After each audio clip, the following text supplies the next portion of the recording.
नमस्कार, मी कीर्ती गायकवाड. स्वागत आहे आपलं आय न्यूज 28 मध्ये.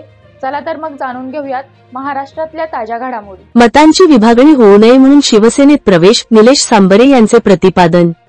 जिजाऊ संघटनेचे संस्थापक अध्यक्ष निलेश सांबरे यांनी नुकताच ठाणे येथे मुख्यमंत्री एकनाथ शिंदे यांच्या प्रमुख उपस्थितीत शिवसेनेत प्रवेश केला.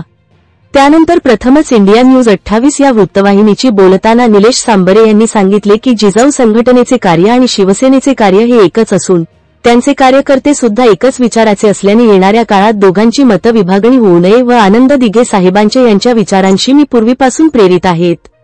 म्हणून येत्या काळात शिवसेना व जिजाऊ संघटना एकत्र आल्यास त्याचा फायदा कोकणासहित मुंबईला होईल, यात मात्र शंका नाही, असे मत निलेश सांबरे यांनी व्यक्त केले. इंडिया न्यूज 28 साठी भिवंडीहून मुख्य प्रतिनिधी शिवाजी राऊतची रिपोर्ट. आज आपल्या सोबत जिजाऊ संघटनेचे संस्थापक अध्यक्ष निलेश भाऊ आप्पा हे आपल्या सोबत आहेत. त्यांनी काल परवाच शिंदे गटामध्ये म्हणजे मुख्य शिवसेनेमध्ये प्रवेश केलेला आहे. त्यांना आपण विचारू की आपण नेमका काय कारण असं की शिंदे सेनाच तुम्ही निवडले. आपण असं काय कारण झालं की तुम्ही शिंदे सेनात निवडले? मुळात काय, शिवसेनेचं जे काम आहे, मराठी माणसासाठी काम म्हणा, हिंदू हृदय सम्राट बाळासाहेब ठाकरे असतील, धर्मवीर आनंद दिघे साहेब असतील. धर्मवीर आनंद दिघे साहेबांमुळे ठाणे पालघर जिल्ह्यातील ग्रामीण भागातील कुठलाही रुग्ण असला तर त्याला उपचार ठाण्याच्या सिव्हिल रुग्णालयामध्ये व्हायचा. पोलीस स्टेशनची वाढण कोर्टाचा विषय असला तर अगदी जव्हारचा सदानबाबा मंदिरातला विषय होता तरी सुद्धा धर्मवीर आनंद दिघे साहेब एक जव्हारवासी म्हणून ग्रामीण असायचे.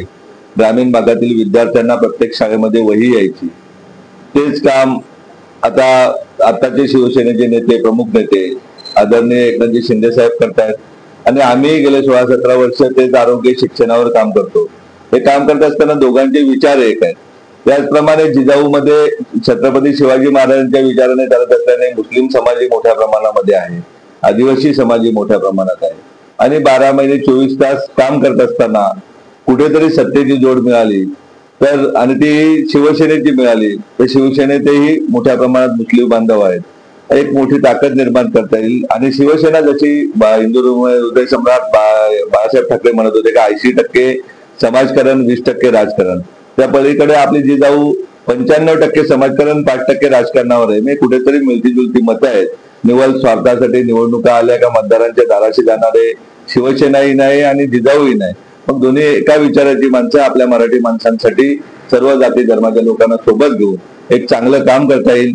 मी तर सांगितलं परवाच्या प्रवेशाच्या वेळेस शिंदे साहेबांना का आज 60 आपले आमदार आहेत, उद्या 160 कसे होतील यासाठी आम्ही प्रयत्न करू. त्यासाठी कोकणचे 39 आणि मुंबईतले 36 हे एकत्र करून यापैकी 60 कसे येतील उद्याला मित्रपक्षांबरोबर, युतीबरोबर ज्या ज्या वाटाघाटी होती त्याबरोबर, आणि त्याच्यातून निवडून कसे आणू यासाठी आम्ही प्रयत्न करू. स्थानिक स्वराज्य संस्थांमध्ये अगदी तलासरी मोखाड्यापासून तर सावंतवाडीपर्यंत शेवटच्या टोकापर्यंत शिवसेना हा सर्वात मोठा पक्ष असेल अशा प्रकारचा काम करण्याची आमची तयारी. धन्यवाद आप्पा.